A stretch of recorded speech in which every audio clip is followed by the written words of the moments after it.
welcome to Let's Pod This. My name is Andy Moore. It's good. Hang on. That didn't go down like it was supposed to. Okay. We're going to start over. We get to hear the music twice.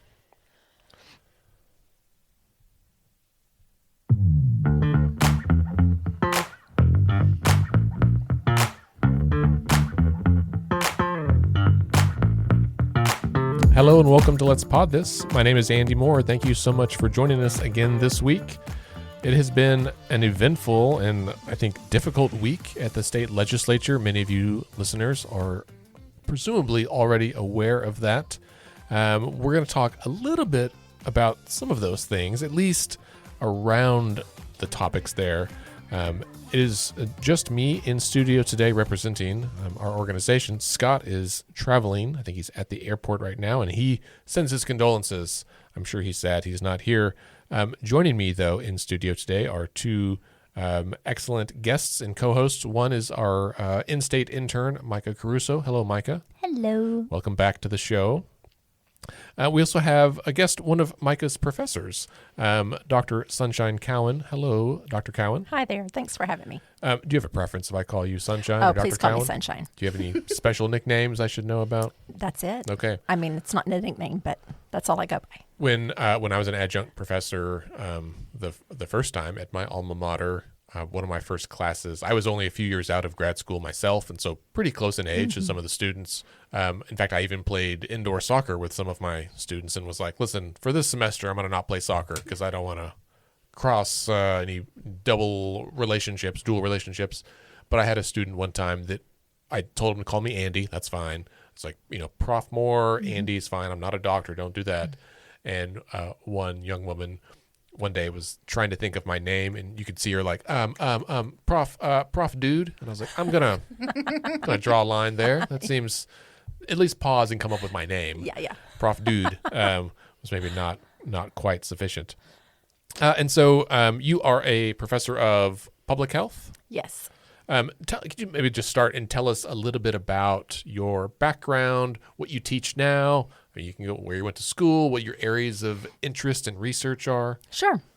So I'm a Texas girl, and growing up, we're friends already. I'm also from Texas. Yeah, Good. yeah. I'm Good. not from a pretty part of Texas, but I used to say All of Texas all the Texas is same. pretty. But Wichita Falls, it is not pretty. That's fair. No. It's fair, yeah. So in high school, I started doing a camp for children and young adults with disabilities, and it took place here in Oklahoma, right outside Guthrie.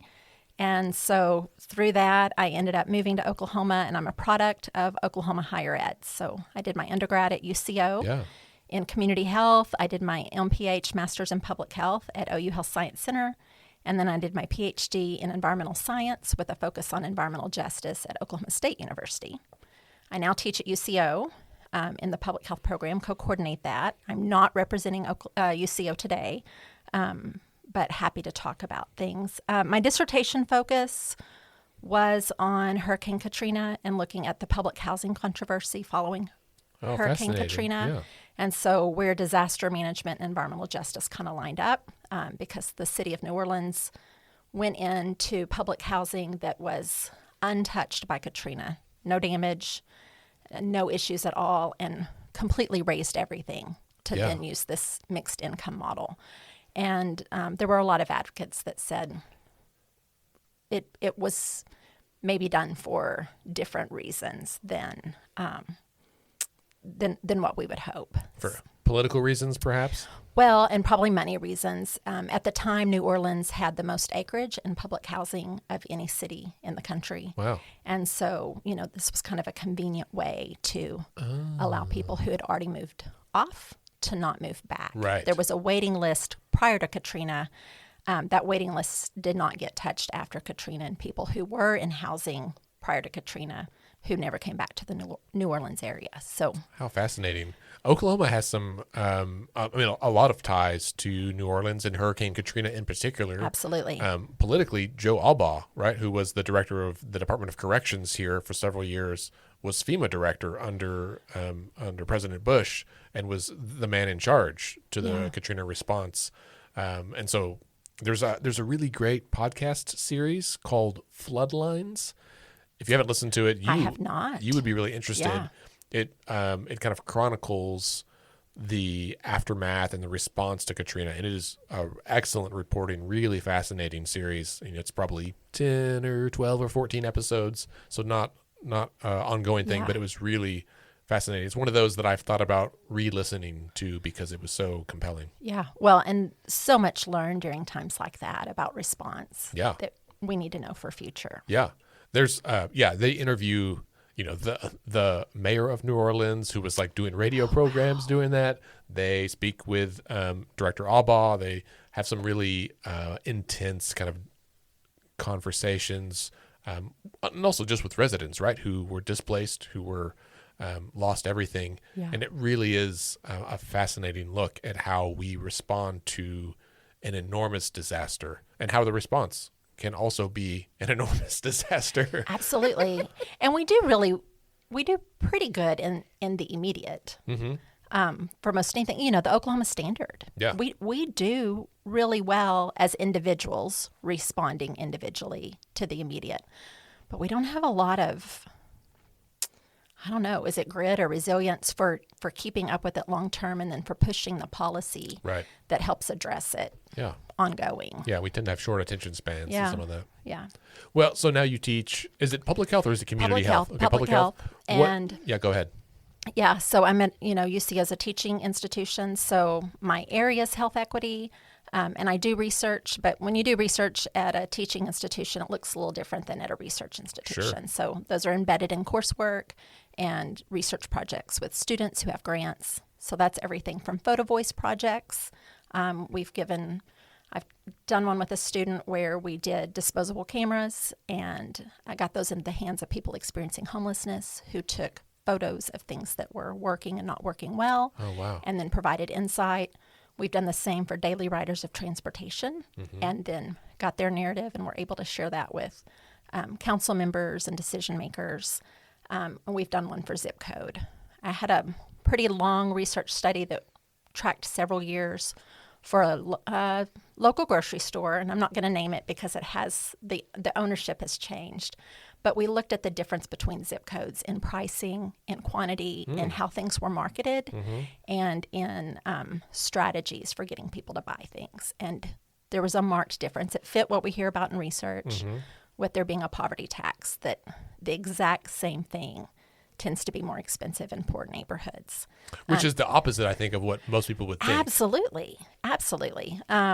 So it was very enlightening, very frustrating work, and I would have students that would have this righteous anger about, we've left one store in Edmond that was high end, and watermelons were $4 for seedless melon, and then we go to a poor area in Oklahoma City, same chain, and they're selling $8.88 seeded watermelons. Wow. And when that first popped up, I said, surely y'all got that wrong.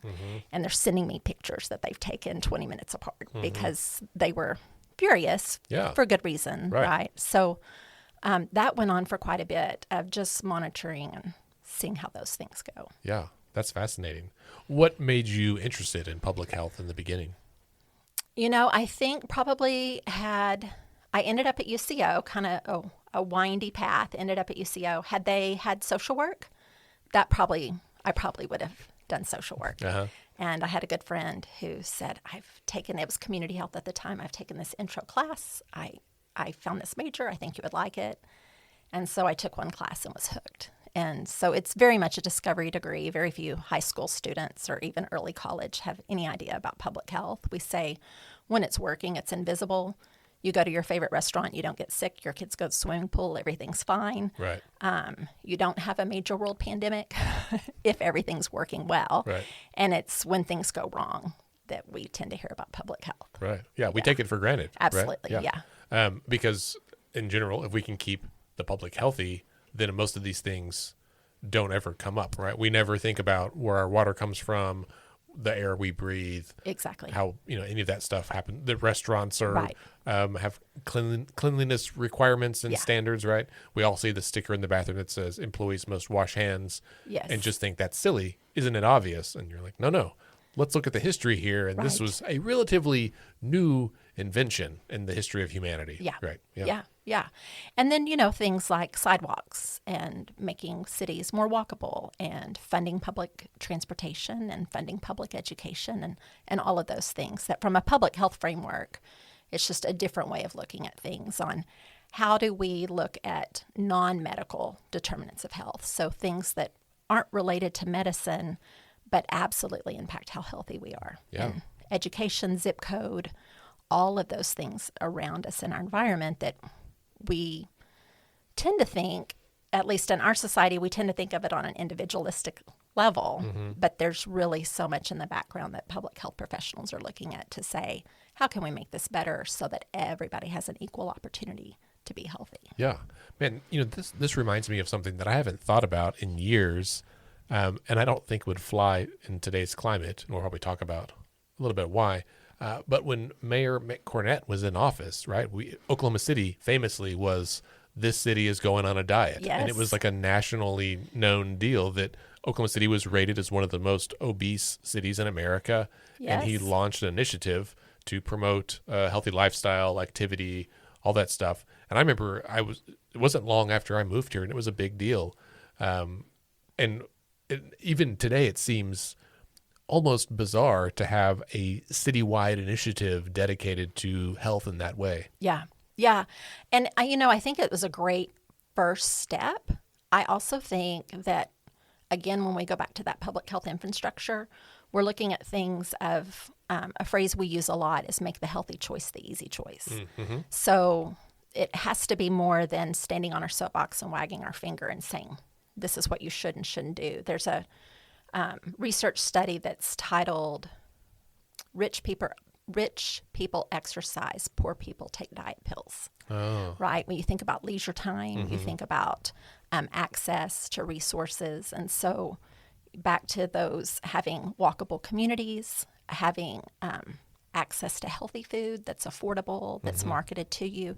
Back to that grocery store study, my students walked in, same chain. They walked into a store on one of their observational visits, and the deal that they were running was you bought a bunch of bananas and you got a free 2-liter Pepsi with your purchase. Well, they're not running those kind of ads in middle income and upper income neighborhoods. They're just selling bananas there, and they're selling them for a cheaper price. But in their poor neighborhoods, that's exactly how they were selling bananas. And so those kinds of marketing strategies where we're not making the healthy choice the easy choice, or we have the dollar menus that, right, they are really affordable and really convenient on the front end. We pay for them on the long end. But depending on our income and educational level and access, sometimes it's the best that people can do. Yeah. Yeah. Oh, yeah. I mean, a good grilled chicken sandwich at any fast food restaurant is one of the most expensive things on the menu, right? Yes. Or a salad. Right. Yeah. Yeah. That's so fascinating. I saw a study several years ago about the ambient temperatures in urban areas, and I think it was specifically in New York City. So areas with more trees, more green space had lower air temperatures because shade and just plant involvement in the ecosystem there, and those tended to be higher income areas. And if you are in Oklahoma City, right, if you drive in East Edmond and then go south into northeastern Oklahoma City, there's a stark difference in tree cover. Absolutely. As you travel that, and that the northeast side of town, aside from being totally decimated by interstate infrastructure and disinvestment for years, has very few trees. And because they were bulldozed back in the day to build all these houses, and that raises the ambient temperature, that increases noise, all these things that are stressors in the environment, that have kind of a knock-on effects to poor health that we may not feel or experience or even notice in the short term, but when you take a large sample in a longitudinal over time way, you start to realize like, oh, these are long-term, system-wide, I say problems, right? Yes. I guess others might say strategies to affect a population in a certain way. Yeah. So that's fascinating. Yeah. Yeah. We talk about how all policy is all policies that affect health are health policies, even if they're housing, transportation. If they affect health, at the end of the day, they're health policies. And so many of our inequities are the direct result of either a policy that's been in place or the absence of a policy that's needed. I think it's a perfect example. And this is probably getting into the conversation. And Mike, I'm going to ask you a question in just a second. But it strikes me that even the current conversations in our state legislature about, well, this week about library books, like what books libraries can have or can't have. I mean, very quickly, when the proposed law says you can't have any books of, a sexual nature, right? Everyone starts thinking of books like, well, the Bible, of course, but also like health textbooks. And so, the bill is not yet law. We don't know how it would be implemented, but I don't think it takes a big stretch to imagine a world where books that contain health information, and that includes gender, right? Those kind of things are not allowed. That lowers the health literacy level of the community. And Oklahoma already doesn't have a super high health literacy level compared to other states. And so a lack of access to just raw information that is helpful and, educational does have long-term effects on people's understanding of these things. And Absolutely. A story, I've probably shared this on the podcast in the past. So if you've been a listener for a few years, you may have heard this before, but I used to work in public health. I used to run an HIV clinic here in Oklahoma City. And we did a lot of sexual health education around the state. And I remember doing a presentation for Cherokee Nation out in Tahlequah with a bunch of community health nurses and some doctors out there. And one of the presentations I did frequently was about adolescence and sexual health education. And I related a story of our health educator who is at a high school here in Oklahoma City. And, she would ask for questions from the audience. And a student submitted a question that said, basically, like, I heard that if you douche with like Mountain Dew, Dr. Pepper. Yeah. That it'll kill the sperm and you can't get pregnant if you do it after sex, right? Right. And, which sounds sticky and gross. And I shared this story as like, a lot of adolescents don't have the right health information. Right. And one of the guys in the audience was a doctor or a nurse. Everyone kind of chuckled, and he said, "Oh yeah, well, back when I was in high school in the '60s, it was Dr. Pepper. We all kept a 6-pack in the back of our, Chevy Malibu." And I was like, "Ha ha, that means someone didn't tell their kids this information correctly in the last 50 years, right? Like, Right. if we are still perpetuating the same incorrect health information 50 years later, it means that we've missed the boat, right? Yes. So it is funny to think about that being a belief in the 1960s. It is not as funny to think about that as a belief in the 2010s, right? Right. And so we have to make a concerted effort. Like, we should try to always be smarter. Like, we as a culture, as a nation, as a world, should seek more knowledge and better understanding of things. Okay, I'm on a soapbox. Absolutely. No, it's a good soapbox. Also, don't douche with soda. I don't know. Listeners, if anyone's thinking that sounds a good idea, it's not a good idea. It's a yeast infection waiting to happen. Oh, right. Yeah. Anyway, we're not going to go down that road. Sorry, listeners. I know some of our younger folks are now going Public health. Public health, we have no filter. Yeah. we have a few, younger students who are now going to ask their parents what that word means. So parents, you're welcome for that. Now, Micah, you are in a class with Dr. Cowan this semester? No, actually. This is my first semester where I haven't had a class with her, and that's part of the reason why I was like, who can I have talk? I'll have Dr. Cowan come talk. So it's not for extra credit is what you're saying. No, right? it's not for extra credit. Well, tell us a little bit about your kind of experience, and maybe one of the things I know from talking, you have an experience from her class that has really stood out to you. Mm-hmm. Yeah, my story for getting into public health is very similar to Dr. Cowan's. I was supposed to be in nursing school, but I got waitlisted for many schools, and in order to stay at UCO, I had to pick up a minor. And one of my first classes that I had was Introduction to Public Health, which with Dr. Cowan, and it was fascinating.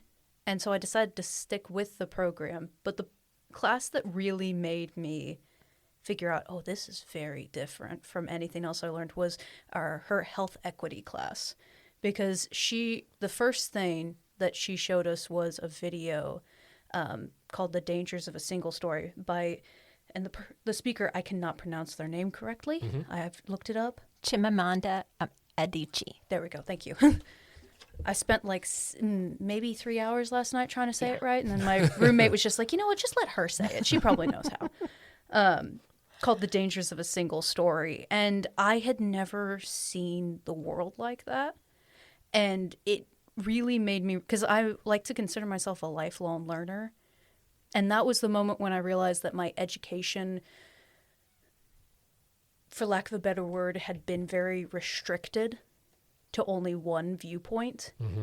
And I saw how terrible that made the rest of the world. And so I was like, I don't want to learn like this anymore. I don't want to see the world like this anymore. I want to learn more. And then I think very soon after that class, I was like, Dr. Cowan, I want to change my major. I was like, let me in. I want to be a part of this. It's fantastic. But yeah, the information, going back to what you said about like the health books, I remember in another teacher's class, Dr. Morgan, her class was Healthy Aspects of Sexuality. And it was the first textbook I had ever seen where people looked like me, which is ridiculous for me to say because I'm a white, straight Christian woman. So you'd think that I would see myself and say, but like somebody who wasn't stick thin, Sure. who had like rolls and cellulite, and they talked about health issues that I was going through. And I thought that was so interesting. But then it also had like pictures of people who definitely did not look like me, which was even more beautiful. And I told other people about that, and like they were like, "Oh, we don't even have sex education books inside my school." I was like, "What do you mean? Why don't you?" And one of my friends sent me a post last night that somebody, a high school student, told Gansbury, the school board, "I'm not going to sit here and talk about the slippery slope that book banning leads to, because I learned from a book that I checked out from my school's library that I don't need to resort to logical fallacy to make a point. I'm simply going to say that no government, and public school is an extension of government, that has ever banned books and banned information from its public has ever been remembered in history as good guys." I was like, "Oh, Yeah. I like that." Yeah. No, that's a great story. And now you both have used a word that we hear around in politics occasionally, equity, right?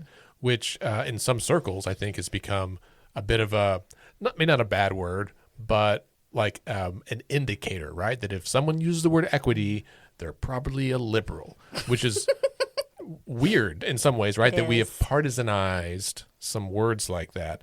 And, another word that we hear a lot is the word woke, right? We hear that State Superintendent Ryan Walters says it, I think, frequently. It's one of his go-to words. It reminds me of me saying dude when I was in high school, where everything was dude. Some of my schoolmates have a drinking game. Every single time they read, they had to change the rules because they got For a public sick. health reason? For a public health reason. They're like, every single time this person says woke, Right. we're going to take a shot of something. Nope. And then like halfway, not even like just sometimes reading the headings. Yeah. They were like, "We got to stop. This is bad." Yeah. No, that's a good way to end up with hepatitis or liver failure. But let's, in all seriousness, let's talk about the word woke. Dr. Cowan, I know you've done a little bit of history into the etymology of the word woke. Was that a fair statement? Well, yeah, I knew we were going to be talking about this, so I had to do some digging, and I found Michael Harriot. He's an author who's researched it, and in his research, he found it used as early as the 1920s.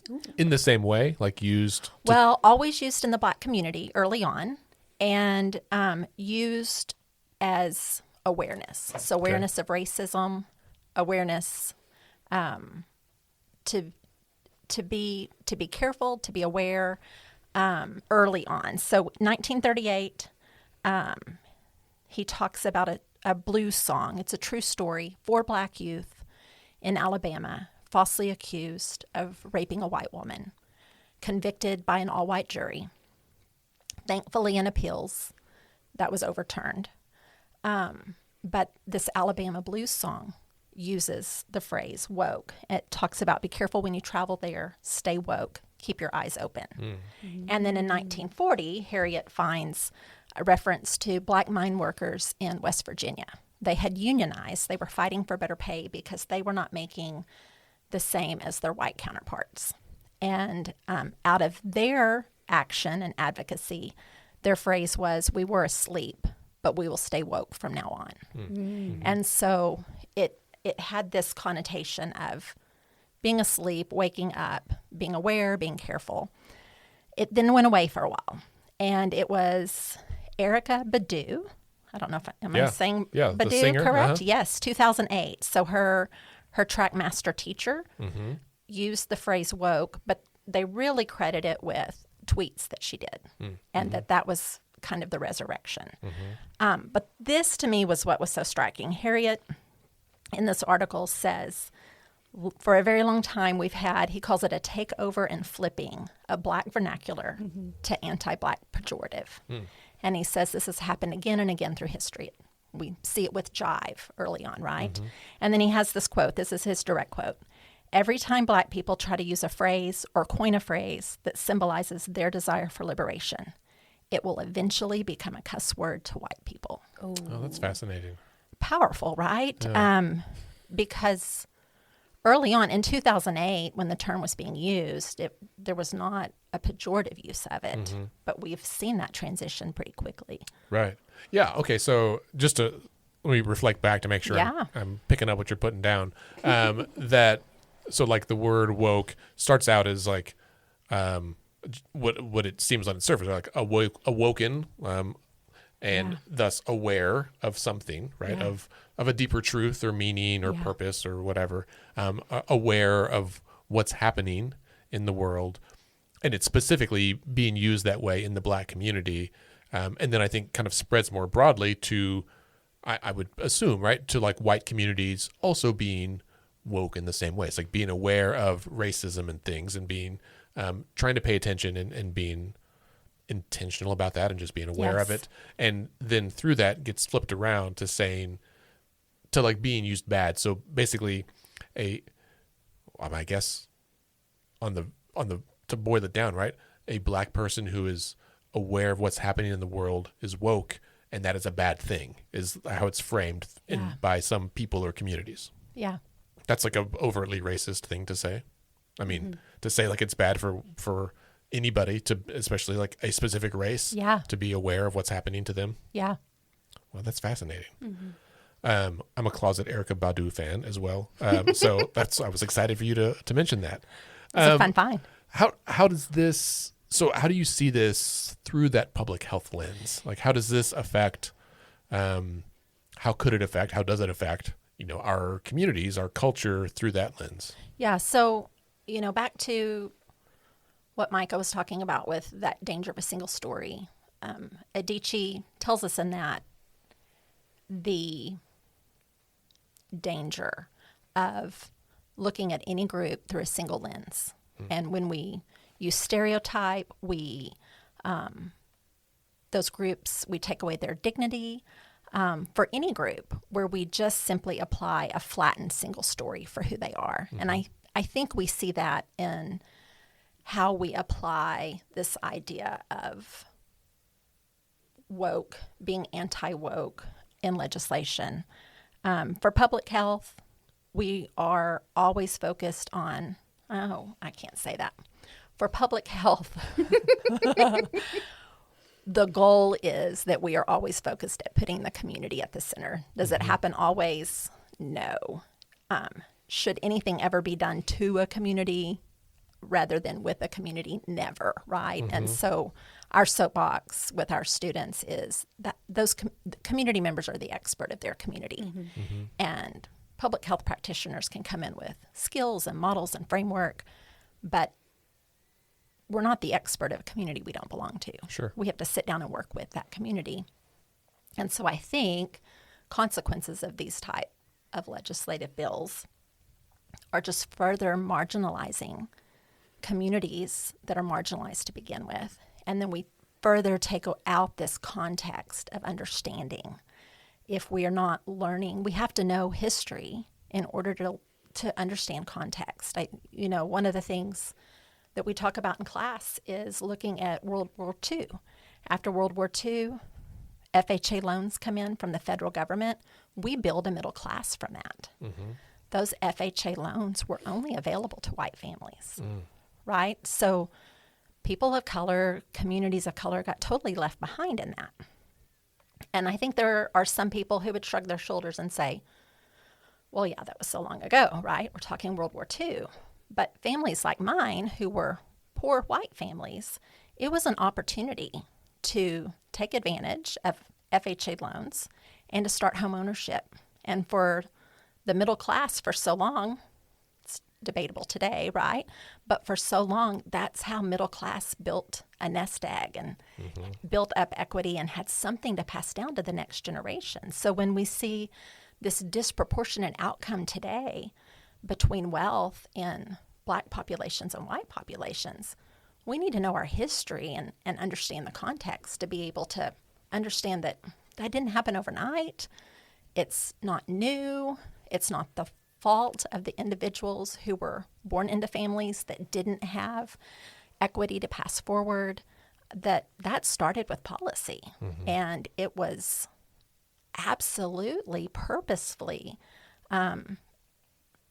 exclusive of anyone who wasn't white. Yeah. Yeah, I think, I don't have any data to back this up, but I would wager, my hunch is that many Americans, particularly white Americans, think that, or believe that, there was slavery in the United States, right? And then there was a Civil War, and the Emancipation Proclamation, and slavery ended, and we fought about it, but the Union won, and it was over, and then it's been a straight upward trajectory for the Black community, and that is not the case. And I will admit, I don't think that I fully appreciated that until the last, 10 years, right? That after, we had Reconstruction, which the name kind of implies, like, what's happening, right? Like, there's some improvement, not rapid, Right. but measurable. It's there. But then you get up into, the early 20th century, and then the passage of Jim Crow laws.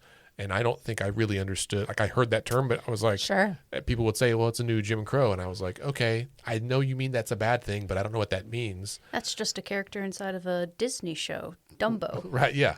But now, like, when you start to realize, like, oh no, white people passed laws intentionally to disenfranchise Black individuals in all kinds of ways, right? Open, overt racial division, right? From schools and water fountains and buses and everything else. And that wasn't that long ago, right? To go back to my comment or my story a minute ago, right? When that same gentleman believed that Dr. Pepper was a, prophylaxis, that was also at a time that, like, the white community was openly discriminating against the Black community in, like, and I say openly, not that it doesn't happen openly today, but, like, what we would still consider egregious ways, right? Right. Like, it wasn't that long ago. It was when my parents were kids. Right. We're only a generation or two from that, which I think many people assume is like 200 years ago. And, like, that's not the case. That is still a recent history. In fact, for listeners who are about my age, like, I'll be 43 this month. 42 this month. I'll be 42 this month. And so, like, as a kid growing up in the 80s and 90s, the 1960s, my parents talk about that. Well, that's like me today talking to my kids about the 90s. Right. It's not that long ago. Right. It's nuts to me that me telling my kids about Nirvana, it's like my dad telling me about the Beatles. Yeah. I'm like thinking, that's just not, you can't. That doesn't compute. Right. But that is how it was. And, Absolutely. my hope is that our society does continue a forward progress, but we need to watch out, because I would contend there are forces in the world, in our country, in our state, that want to not just inhibit, but, like, roll back that progress. Absolutely. I just got through attending a conference in Alabama. My husband is also a faculty member, and we each had separate presentations. So we thought, you know what, we're going to pull the kids out of school. We'll drive and take the kids. We're going to turn it into an educational trip. Yeah. So Birmingham we got out, we walked, we went to the park of the 1965 boycotts where 600 kids come out with the adults who are boycotting, and there is the water cannons, the dogs, right? 600 kids are jailed. 1,000 kids come back out the next day. More are jailed. Horrific abuses. We took time walking through this memorial in this park, and it was heavy. My kids are 11 and 13. We get through it all, and it's like, okay, let's go do something light, right? But I wanted them to experience that, and on the way home, I asked them each individually, what was your favorite thing about Alabama? We did several things, right? That was the heaviest. Both of them individually said, it wasn't fun, but I'm really glad we went to that park. I'm really glad that we read about and saw and learned about what happened. And what we talked about as a family is not all. Some of those things have improved, but we need to learn about it. Why do we learn about this, right? My 11-year-old's saying, well, so it doesn't get repeated. And I'm like, yes, but we need to broaden that out, right? Not just that it doesn't get repeated for the Black community, but let's talk about what's happening with legislation for people who are trans right now. And so we had that discussion about our state and, being able to take these lessons, learning the context so that we can then understand when we see it happening again with another group that's marginalized. And that's something that I really had like a spiritual awakening whenever I started learning real history. Like there is a phenomenal museum that I only got to go to because you had us go to it for one of your classes, the First Americans Museum. Yeah. And I remember there were multiple things in there. Like when they mentioned it at first, I was like, oh, I learned about this in high school. I know this. And then they said it. I was like, I did not know this. Okay. I got the SparkNotes, the white SparkNotes version. And that's terrifying to me because it goes back to that dangers of a single story. The people who have power, they can make a story. They can choose one part of it, and that becomes the only part that an entire generation knows about. So when I was going through that museum and I was seeing the other side of the story for the first time, the indignant rage and helplessness that I felt because I was like, well, what the heck do I do with this now? Because now I have to relearn everything that I was supposed to have learned the first time. And also, it just kind of goes back to not only is history important, but words are important. And that's the thing that scares me the most about this anti-woke thing. Because every single time I read about it, it's never so much talking about woke as in, like you said, it came from like being awoke of what's going on in the world around us for individuals who are Black. The words that they're talking about that they're calling woke are not necessarily racial. It's a lot of like somebody, you told me yourself that like they were taking out history lessons about NASA. I was like, NASA isn't, wait, that has nothing to do with what do you know? And I was talking to one of my lawmakers, I'm not going to say who, and I asked them, I was like, why are you so against woke culture? And it was one of those moments where you kind of had to listen, and I wish there was subtitles because I wish I could go through and review what this person said because it was interesting. I'm just going to use that word, interesting. They said, we can't learn from history if we don't learn history. I was like, yes. So why are you taking out this? And they said, well, because like we have to protect our kids from these bits. I was like, you just said in order to learn from history, we have to learn history. Is that when you say history, do you just mean the history that you like? Right. And it was a long conversation in which I think I lost some of my intelligence points. I mean, there is a growing movement to teach the truth, right? And to seek that. And obviously, capital T truth is a little bit slippery, right? Oh, it gosh, is yeah. still, it's not a little bit slippery. Yeah. But I think I'm a big fan of like Stoic philosophy. And so the obstacle is the way, right? Is like a core tenet of Stoic philosophy, and I think the recognition that none of us have arrived at truth, but we are committed to the process of trying to uncover, to wrestle with, to understand all aspects of our history, the good, the bad, the ugly, the hurtful, and to celebrate what deserves to be celebrated, to mourn what deserves to be mourned, and to have a united commitment to do better as we move forward. Yeah. And I think that's the most important part. I start off these conversations, and I was frankly a little nervous to do this today because to talk about this in an hour, right? We spend a full semester digging into this because it is a process of first saying there is no such thing as arrived, right? I haven't arrived. None of us have arrived. And if we get to the point where we think we have, we probably need to do a long, hard look, right? That as lifelong learners, we're continually unlearning and relearning, and that there is so much to process in the unlearning and relearning, and it's constant. The last health equity class I taught this past fall, we watched a video of a Black woman referring to her daughter's hair as dreadlocks, and then I was asking a follow-up question on that. Black young woman in my class raises her hand and says, "Dr. Cowan, may I make a point about that?" And I said, "Absolutely." And she said, "I want to share with you as someone from the natural hair community. We have updated our language to not say dreads anymore or dreadlocks, but to say locks because of the connotation dread has with dreadful. Thank you so very much for letting me know that. I'll update my language now." Right? And that instead of getting defensive about what we don't know, this, working to stay open to say, I can't possibly know it all. And things change and evolve. And so making the commitment to that lifelong learning and what do we need to know? I think for a lot of folks, it can be unsettling when things change. Absolutely. Oh, gosh, yeah. And so, but I also think that there is some power in committing to accept that things are always changing, right?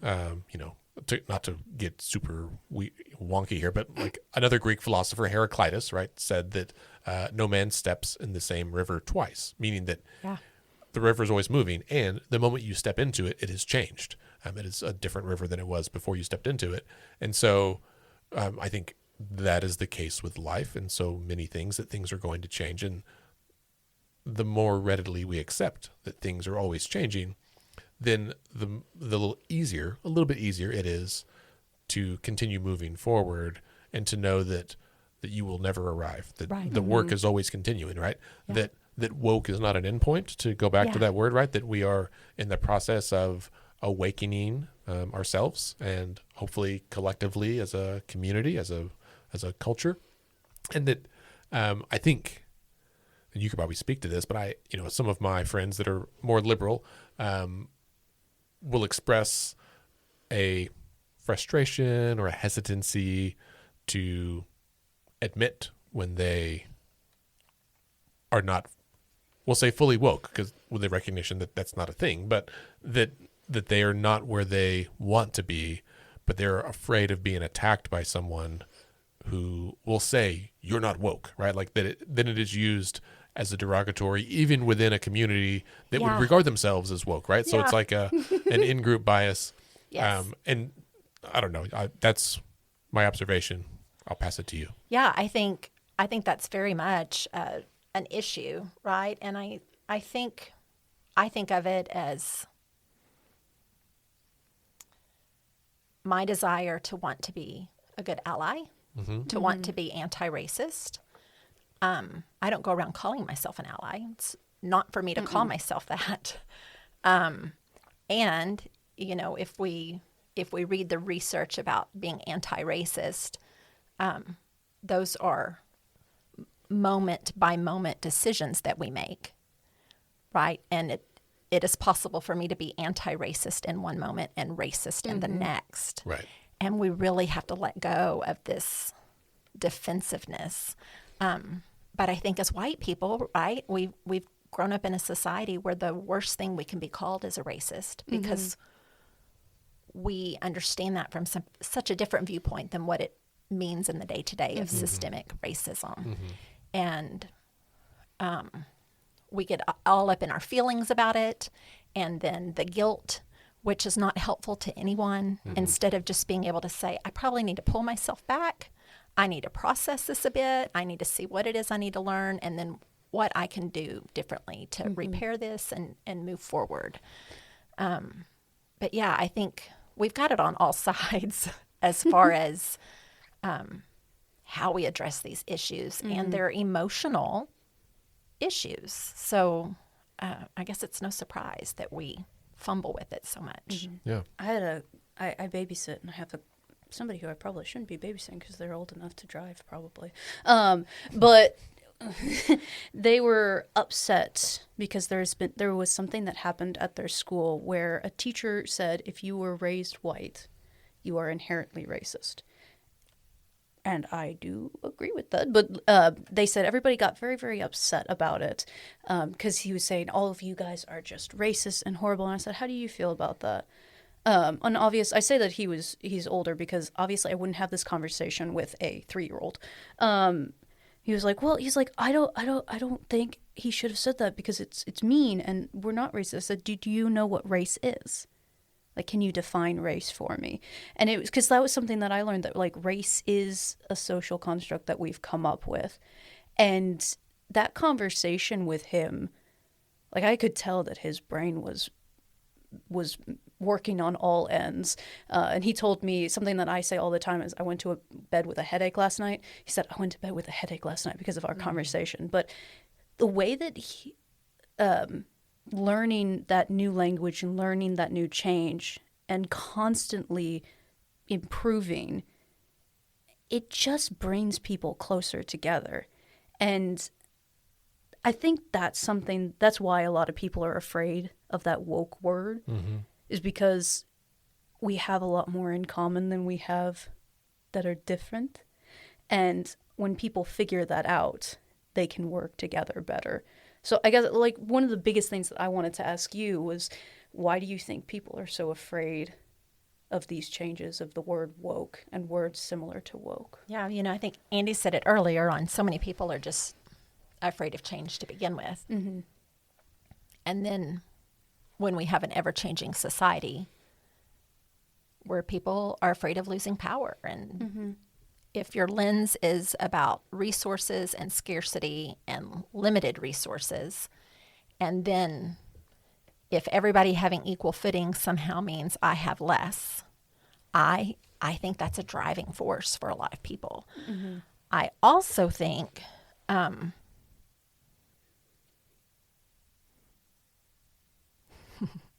I pause. This is what I like about having 16 weeks to have this discussion. We don't have this discussion in night one. We have this discussion 8 weeks in, after we all have gotten into lots of readings. And usually you give us a disclaimer like, be ready because next week you're going to be heavy, right? But I also feel like, to do my part to be anti-racist as a white woman, like calling it what it is. And so we're in a society that absolutely was founded in white supremacy. Oh, gosh. Set up that way from the get-go. And so these kinds of changes that we're seeing make people really nervous. It's a loss of power, and it's tied so much to the fabric of our society, more so than I think we would like to admit.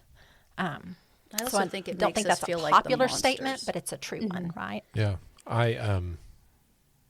My grandparents both grew up in East Texas, and The pretty part of Texas. that's right. Yeah. And they had different lives growing up, and I don't know a ton about it. They both have since passed, but my grandmother grew up where her father owned the general store in their little small town, and they had some chickens, and like they weren't wealthy by any means, but just by the nature of being a shop owner in a small town, like more than some of the folks around them. Sure.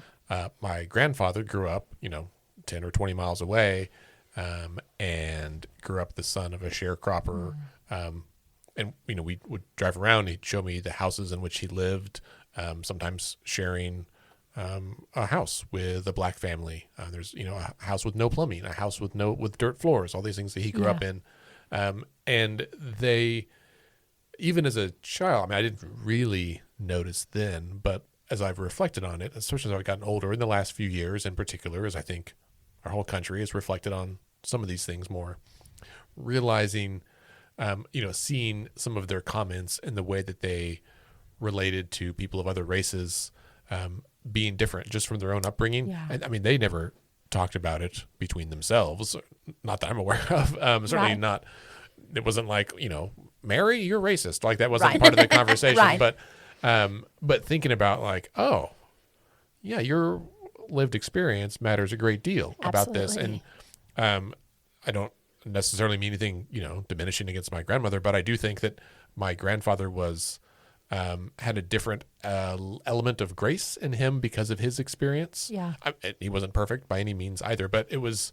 I've thought about that a lot in the last few years about how our own lived experience affects our perception of equity in the world and fairness and all of that. Absolutely. And also how it shapes not our own experience, but how we talk about it, right? Micah's point that words have meaning, they matter, and how we talk about that, whether it's on cable news, whether it's on a podcast here, whether it's to your kids, right? Comments that you make in the front seat of the car, not thinking that your grandkids in the back seat are really listening, those kinds of things. It all matters and kind of gets absorbed. And we should be in the spirit of always being more awakened to truth and equity. Like we should be conscientious about what it is we say and how that comes out of our mouth and how that affects the perceptions, the growth of those around us of all ages. Yeah. Yeah. Well, to kind of wrap up here, this has been great. Sunshine, thank you for being here. Thanks for and having me. this. Do you have any parting words of wisdom, comments, advice, guidance for our listeners about how they go about the world in from a public health context, from a equity context, whatever you want to share? Yeah, from an equity context, I think one of the big things is, especially in our state right now, to resist the urge to embrace apathy, right? Sometimes it just can feel so overwhelming, but that we continue to vote, we continue to make our voice heard, we make sure that we advocate. And then I think going back to we haven't arrived, so reading, learning, listening. As white people, we really need to listen. I think great opportunities to do that without burdening our communities that are marginalized are to follow individuals on social media and read their post, but not expect not expecting our family members and friends and colleagues to educate us who are Black or who are trans or whatever issue we're talking about, right? But we can follow individuals who are putting their information out there and then resisting the urge as white people to center ourselves in the conversation and ask the questions or redirect the conversation, right, to make it all about us. I think getting comfortable with being uncomfortable, right, because of change, because lifelong learning it's an uncomfortable place to be. But you said earlier, Andy, we get more comfortable, right? Or there is comfort in knowing that change is inevitable if we embrace it. And then getting comfortable with not being perfect, that we're going to make mistakes if we do any kind of equity work, and resisting that urge to be defensive about it, apologizing, moving forward. Guilt doesn't do anybody any good. The last thing is, I think, when we think about there's no arrived for us.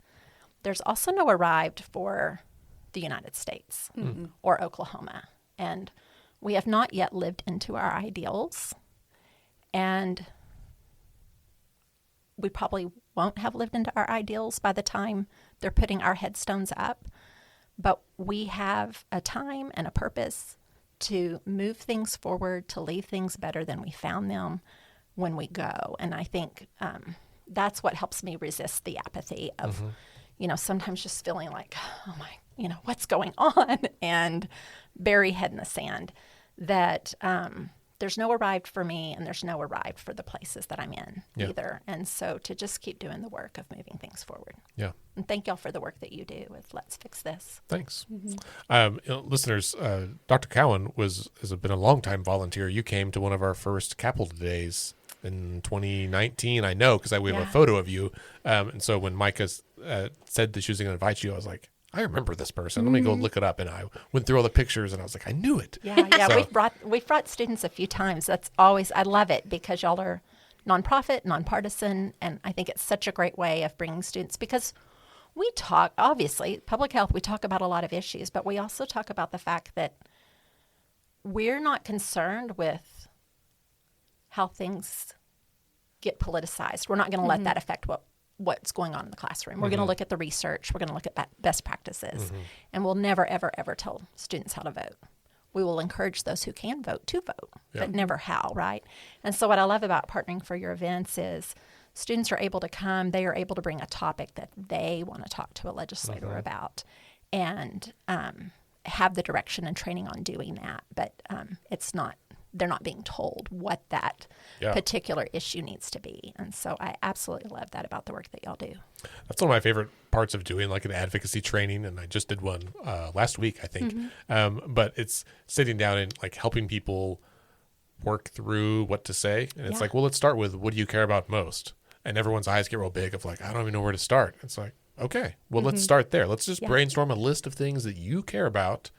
And which one do you want to talk about today? Because I guarantee there's probably, a long list. You can just pick one or two. Absolutely. But we'll do some messaging around that. And when people feel overwhelmed, you start kind of priming them with like, do you care about roads, schools, healthcare? Like what are the things that motivate you, that you care about the most? Maybe it's what you do for a living. Maybe it's not. And then helping people understand how everything that you care about in life is somehow connected to public policy. Yeah, right? absolutely. Yeah. Scott, my co-host, who's not here today, and I both kind of been getting into woodworking more the last couple of years, and we will joke about, the dream is to like go off and be Ron Swanson, live in the woods, and like do woodworking. And so something you might think that like that is disconnected from public policy, and it's not, right? There's the supply chain. You still have to pay for wood or tools. All this stuff is connected. Art is political. All of this stuff is somehow related. Taxes, everything, right? Healthcare, it all matters. And there's a place for everybody to be involved in that, right? Listeners, there's a place for you to be involved too. Micah, thank you for being here. Thank you for having me. Dr. Cowan, thank you for being here. Thank you so much. Listeners, thank you for being here as well. As a reminder, there is an election coming up on April 4th. It is incredibly important you vote. There's an election almost everywhere. If you live in Oklahoma County in particular, everyone's got an election. Some of you might have more than one race, but everybody has county clerk. That's on everyone's ballot. Edmond's voting for mayor. Harrah's voting for mayor. There's lots of municipal elections as well. If you live outside Oklahoma County, I haven't had a chance to read the full list of all the elections, but there's a bunch, a ton of municipal city council races, mayor's races, that kind of stuff. You can go to the election board and take a look at that. We are going to have some opportunities for volunteers to get involved before the April 4th election. Phone banking, text banking, even knocking doors if you want to do that. That is a tremendously impactful way to reach voters. We want to try to boost turnout because it was way too low. In February, turnout was 9%. Turnout this past week for State Question 820 was only 25%. That was a statewide election. That is, inadequate and does not give us a good representation of what Oklahomans want, nor does it tell us the direction that we're headed. So please send us an email. You can email podcast@letsfixthis.org, or you can go to our website, letsfixthis.org, and sign up to volunteer there. We'll be sending out information in the next week or so. All right, on that note, don't forget that decisions are made by those who show up, and find ways to show up in your community this week. Have a good week.